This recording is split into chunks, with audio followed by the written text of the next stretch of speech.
Assalamualaikum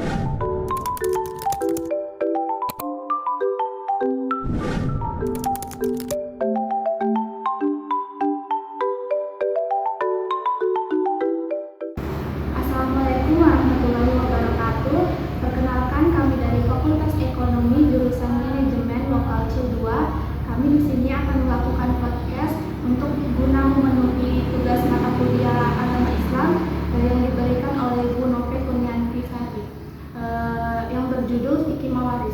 Baik, perkenalkan, nama saya Nurjana dengan NPM 2340401026. Dan saya Arini Amran dengan NPM 2340401031 bersama narasumber kami yaitu Bapak Muhammad Iqbal. Sebelum berlanjut pada sesi pertanyaan, izinkan saya untuk bermukaddimah sesaat menjelaskan tentang tafsir ayat An-Nisa 11 dan 12 tentang hukum mawaris ataupun faraid. A'udzubillahi minasyaitonirrajim. Yusikumullah fi auladikum lidzakari mithlu hadzal unsayain fa in kunna nisaa fawqa snatain wa lahunna thuluthu ma tarak wa in kanat wahidatan falaha nisfu wa la abawayhi likulli wahidin minhum as-sudusu mimma taraka in kana lahu walad. Wa illam takun lahu waladun warisahu abawahu fali ummihi thuluth wa in kana lahu ikhwatun fali ummi sulusu min ba'di wasiyatin yusi biha aw dain. Aba'ukum wa abna'ukum la tadruna ayyuhum aqrabu lakum naf'a faridatan minallah innallaha kana aliman hakima. Ayat yang selanjutnya An-Nisa 12, walakum nisfu ma taraka azwajukum illam takunu lahunna walad wa in kana walahunna waladun walakum ar-rubu'u mimma tarakna min ba'di wasiyatin yusi biha aw dain walahunna ar-rubu'u mimma taraktum illam takun lakum walad wa in kana lakum waladun walahunna sumunu mimma taraktum min ba'di wasiyatin tusuna biha aw dain wa in kana rajulun yurasu kalawalatun kalalatan aw imra'atun wa lahu akhun aw ukhtun falikulli wahidin minhum as-sudusu wa in kana aktsara min dzalika fa hum syuraka'u fi thuluthi min ba'di wasiyatin yusiya biha aw dain ghaira mudarin wasiyatin min Allah wallahu alimun halim. Mengenai fikih mawaris atau ilmu faraid, menurut Imam Syafi'i yang disadar oleh Dr. Wahbah ataupun Mustafa Al-Kim mengatakan bahwa ada 4 hal tentang harta waris, yakni harta itu sendiri, kemudian pemindahan hak pewaris ke ahli waris, menentukan siapa yang berhak menjadi ahli waris dan menentukan bagian-bagian atau masing-masing dari ahli waris yang berhak menerimanya. Dasar hukum faraid atau mawaris itu dilatar belakangi oleh ayat An-Nisa 11 dan 12 yang mana diambil riwayat ini dari sahabat Nabi yang bernama Jabir Al-Ansari, kemudian diriwayatkan oleh Tirmizi, Dawud dan Ahmad. Yang belakangi ataupun asbabun nuzul daripada ayat ini ketika seorang perempuan dan suaminya itu adalah sahabat Nabi yang bernama Sa'ad bin Rabi, ketika dalam perang Uhud beliau gugur, maka beliau memiliki 2 putri. Lantas kekayaan daripada Sa'ad bin Rabi tadi itu diambil alih oleh pamannya. Maka dengan demikian istri daripada Sa'ad bin Rabi mengadu kepada Nabi, "Wahai Nabi," kata beliau, kedua putriku ini adalah anak Sa'ad bin Rabi. Lantas peninggalan hartanya diambil oleh pamannya. Terus bagaimana?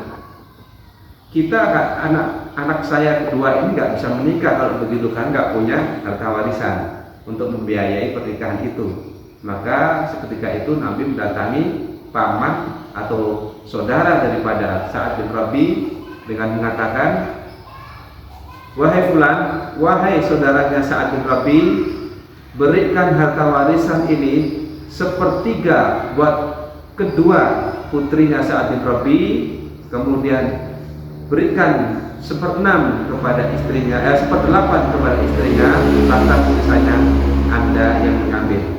Demikian sekilas mukadimah itu, maka berlanjut kepada sesi pertanyaan, apa yang perlu ditanyakan? Baik, hari ini kan kita akan membahas topik yang sangat penting, yaitu fikih mawaris. Nah, tentu dari kita mendengar apa sih hukum waris dalam Islam itu. Nah, tetapi banyak juga yang belum memahami dengan baik nih Pak. Nah, jadi pertanyaan saya, apa sih fikih mawaris itu? Ya, fikih mawaris itu terjadi karena tadi dilatar belakangi ayat ini, asbabun nuzul ayat ini muncul karena di zaman dahulu kala namanya pusaka kalala itu kalau dalam jahiliyah, tetapi di era zaman Nabi ketika terjadinya sahabat yang terbunuh dengan meninggalkan harta benda, maka ketika punya anak satu itu laki-laki atau kemudian anak satu itu perempuan, maka bagian anak laki-laki tadi bagian perempuan itu setengahnya, anak laki-laki itu 2:1 gitu ya. Kalau laki-laki 1 berarti anak perempuannya cuma 1 gitu. Tapi kalau anak si mayat ini tadi itu anaknya perempuan 3, maka harta itu sepertiga tadi dibagi 3 orang dan sisanya kepada ibunya, begitu. Lantas lanjut. Dalam pembagian ahli waris pasti ada nih faktor-faktor yang menentukan seseorang berhak untuk menerima bagian dari harta waris. Betul. Nah, pertanyaannya apa saja faktor-faktor tersebut? Faktor-faktor yang melatar belakangi mereka mendapat ahli waris, yang pertama sebagaimana diungkap oleh Imam Syafi'i, ada yang dikatakan namanya dari sisi sababiyah dan sisi nasabiyah.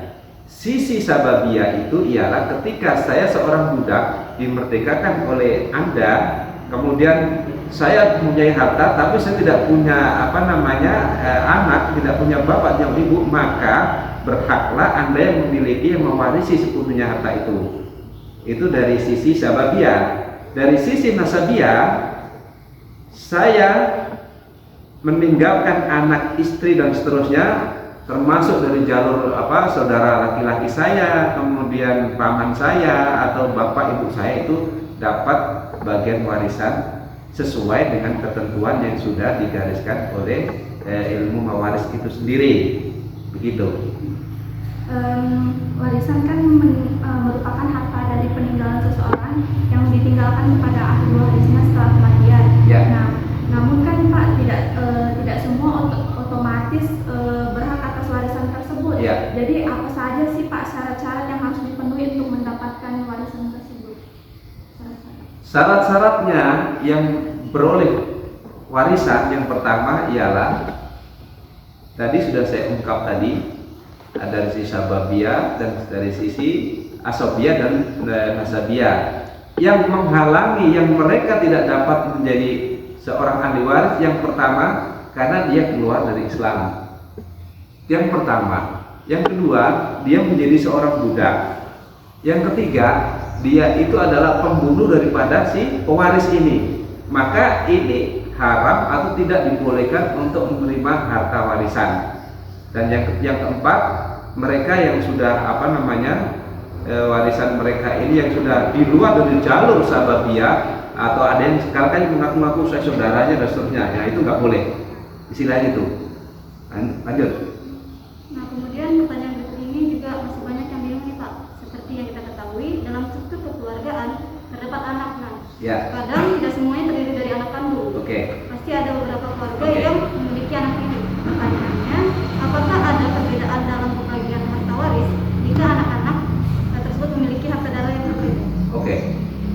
Kalau dia punya, saya umpamanya, saya punya anak tiri nih, tetapi harta yang saya peroleh tadi ini di luar dari ibu sambung atau istri saya yang baru ini, maka anak-anak saya tidak bisa mendapat bagian warisan dari harta yang saya dapatkan dari ibu sambung ini. Tetapi satu ibu ini, kandung ibu ini mendapat warisan karena ibu ini mempunyai anak yang sekian sebelum menikah dengan saya, apatah lagi yang menikah dengan saya. Akan tetapi kalau hari ini saya masih hidup kemudian meninggal, saya punya anak dari ibu ini nih. Ibu ini kan juga punya anak dari bapak yang lain tuh. Nah, anak saya ini dapat karena anak saya mamanya laki-laki, maka dapatnya itu dua kali lipat daripada dapat dari anak tiri tadi, gitu. Nah, baik, tadi kan anak tiri Pak, kalau misalnya dia ini sebelumnya belum memiliki anak, tapi dia angkat anak, apakah anak tersebut akan mendapatkan warisan atau warisan? Tidak, itu statusnya anak adopsi, dia statusnya hanya mendapat hadiah. Jadi tidak boleh melebihi daripada sepertiga bagian atau tidak boleh melebihi daripada 2/3 bagian ketika seseorang yang tadi laki perempuan tadi suami istri tadi mengangkat anak tetapi dia tidak punya anak. Akan tetapi harta yang sekian ini nanti dilarikan kepada yang namanya nasabiah tadi itu. Dia punya saudara laki-laki enggak? Si yang meninggal mayat nih. Dia punya saudara perempuan enggak nih? Dia punya saudara paman enggak? Dia punya kakek enggak? Dia punya bapak enggak? Kalau seandainya ada, maka harta warisan ini kembali kepada mereka.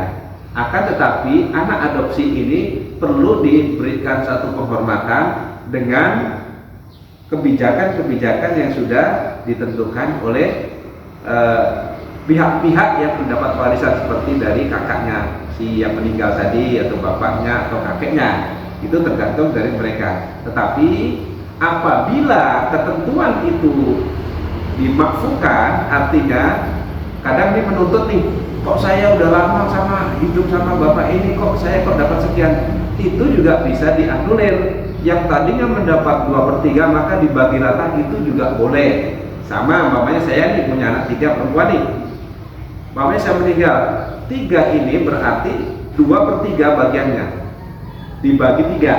Nanti ibunya itu dapat 1/8. Nah, setelah itu sisa dari sekian ini kan saya punya saudara nih dari satu bapak atau satu ibu, atau seandainya bapak saya masih ada ya dapat bapak saya dapatnya gitu. Lanjut. Hal yang ingin kita selanjutnya yaitu siapa saja orang yang berhak menjadi ahli waris.